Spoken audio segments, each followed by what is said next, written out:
Okay, so we have our petals that dried. I ended up with two last night when I was setting up this video for you guys, and because it was late, I went ahead and just let them dry overnight. Now that we have the nail polish set, approximately the thickness of 6 layers, and I kind of want to correct myself on what I said there with the 6 layers of polish. You might want to go even higher. I forgot that, when I went back on Emma's flower here, I added more and more and more like details to it. And each time I added more details to her flowers, of course, it's adding more coats, more coats, and more coats. And then I was putting the clear coat spray in between. So that adds more layers, and these will be thicker when you're all done. So let me go ahead and show you how we take this off of the plastic. So as you can see, it's completely dry. It looks kind of messy and gross right now, but hey, that's how it all starts. And as you can see, it's already popping off. When it's completely dry, it should come off pretty effortlessly. So here we are, just gonna pop it off. All right, and as you can see, I'll get my camera to focus here. You see the edges and stuff? It's completely coated around this wire frame edge.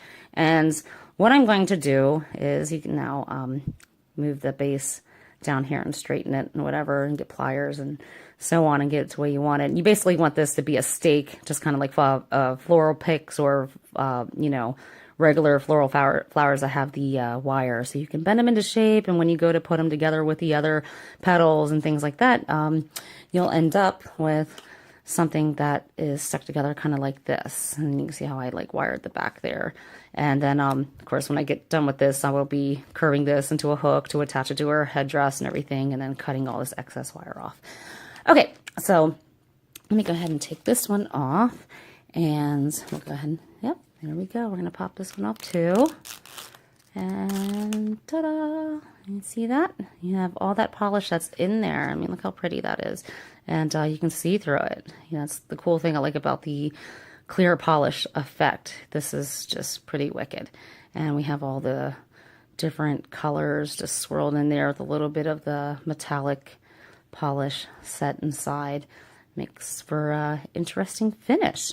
Okay, so I'm going to go ahead and just take some little mini scissors here, and you're just basically going to go in and cut it right up to the edge of the wire. It's now secured, it's stuck, it's not going anywhere. Yeah, so you just want to go in and try to clean up your edges as best as you can. And it kind of almost looks like a stained glass piece of work. It's fun. So we'll trim that one later. So I just want to show you, if I were to push this, you can see how soft that polish still is. It's just because of the durability that's holding it together and making it very flexible. Now, yes, this will bend, and yes, I can shape it. You do have to take your time.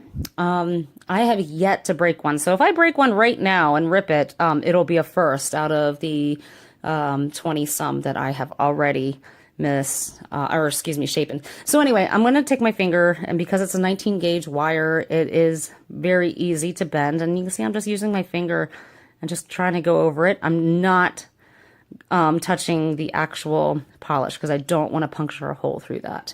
So I'm just going to take the wire and just kind of bend it. And you can see how this is starting to go into shape. One thing I didn't get to show you on these petals, as you can see, it's just the frame itself. When I did these big guys for the giant flower on Emma's, I actually took some really thin floral wire, not the green stuff. I ended up using silver just so it wouldn't show. But when I made the shapes, you can see I did the whole big giant shape like so. This big giant petal going all the way around. But if you look closely, and I'll see if I can really get in there, and you can kind of see this fine line going all the way down, one right here and one right here. And I'll turn that over so you can see again. And if you look at the corners, this is where that floral wire wrapped around this, and then I laid it all the way in and then wrapped it down there. I did that step when I first constructed the giant flowers and they were flat, and I made sure that that thin wire was also flat with this. So that way when I went to go dump all that polish inside and everything, the entire thing's getting coated. What it does is that basically adds structure, kind of gives it like an armature or, you know, support, whatever you want to call it. And when you go to bend it, it helps you keep that shape. If you have a giant petal, you know, you still need some other kind of boning, if you will, inside to just basically keep the support. Because if you have a big giant piece and there's no fine wire in between to help support those folds, you know, it's just going to be like a sheet of paper or anything. If there's no support, it's just going to crumble or misshapen and whatnot. If you have the thin wire going in between, you will have a lot more, you'll have a lot more flexibility. And as a matter of fact, I do have another flower here, or petal, that I was going to use these, but then I decided, you know what, it doesn't really fit for the design I was going for, so now I have extra ones, and I'll probably do something else with these. But as you can see, these are still flat, so when I peeled them off, I took them off. Now see, I was trying to get a little creative with this thin wire on the inside, and you can see on the outside, I went to go paint these a little bit and whatnot. And I'll show you, like, you know, if I go to bend this, and say I want to kind of make it bend inwards to have the flower go in, or the petal go in with a little bit of a dip there, this other wire, see how it just kind of affects the inside? I can make sure that this doesn't completely bend downwards, whereas the rest of the petal will. Let me see if I can get a little bit more. And then, you know, you can even go in there and just gently push that wire back up without ripping the polish.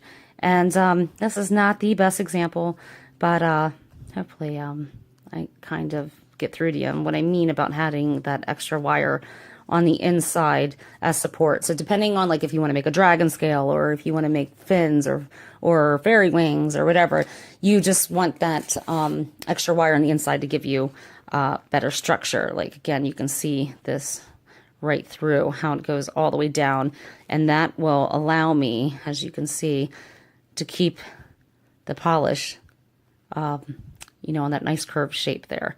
So yeah, maybe next time when I do Kathy Ford's dragon headdresses, I plan on using the same method to do some of the really cool, like, dragon scale stuff that's going to come off the sides of her headdress. If I have time, I'll make a video and show you guys what I mean about adding the extra wire on the inside. But other than that, here you go. You know, I mean, like, this is pretty much it. This is how I did the shapes for her flower. Now, some of the stuff I did on Emma's is that when I did the individual small petals and leaves that are going to go on there, here's one from hers. You know, if you look closely, I took my time with a fine tip brush and silver acrylic paint to really give it edging. And, you know, it kind of looks a little bit like a stained glass piece of art here. And of course, because I use clear polish, and your light will still travel, but you can see a little bit, and it's not a make or break, but you can see what I mean about, like, the streak marks, because originally I had brushed her wireframes here instead of just dumping the polish in like this one. So you can kind of see the difference, but just imagine the possibilities when you go to mix these colors in. It's really cool. So anyway, yeah, this is pretty much what you come up with. And you can also see that I usually take my acrylic paints. This is when I use the acrylics. I go back and I really start adding the fine detail. And if some of the blues weren't quite right, you know, it's like she has a dark blue ball gown and it's quite beautiful. And so I decided to just go ahead and mess with a few different shades of blue. And if you really look in there, all those little stroke marks, that's actually acrylic paint. And again, after I did the acrylic paint, I went back and coated it with the gloss clear coat. And that helps give it that nice shiny finish. It looks like it's all one flat, you know, design. And you don't have to do that. It all depends on what you desire for your finished look. So yeah, I mean, like, you guys go ahead and try having fun with this. If you have any questions, just shoot me away in the comments down below, or you can, you know, I'm going to be posting this all over my social media pages there. If you want to drop me a question or comment or anything like that, please do. I love answering questions.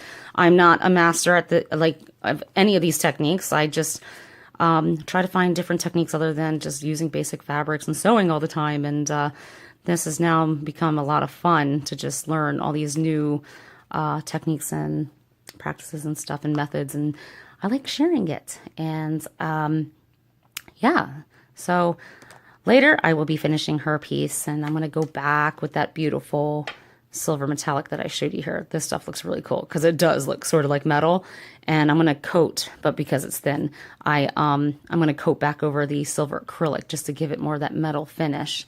And yeah, I'll keep you guys updated on social media, mostly Facebook and Instagram, and I will let you guys know how this is turning out as I go along. We still have quite a bit of ways to go to finish her headdress, and until then, I will be completing her flowers, and as you can see over here, I have some shapes. These are going to be smaller flowers and leaves, metallic, silver, and dark blues that will be sprawled out around her headdress, especially along like the chains and everything. So I'll be doing the same method. As you can see, I'm getting ready to go and go ahead and fill these guys now. But again, have fun. This is what happens when you take the nail polish flower art to the next level, and getting these guys big and being able to shape them and stuff. All right. Well, I hope you guys enjoyed my quick little first time tutorial. Let me know what you think, and I'll see you guys around. Bye.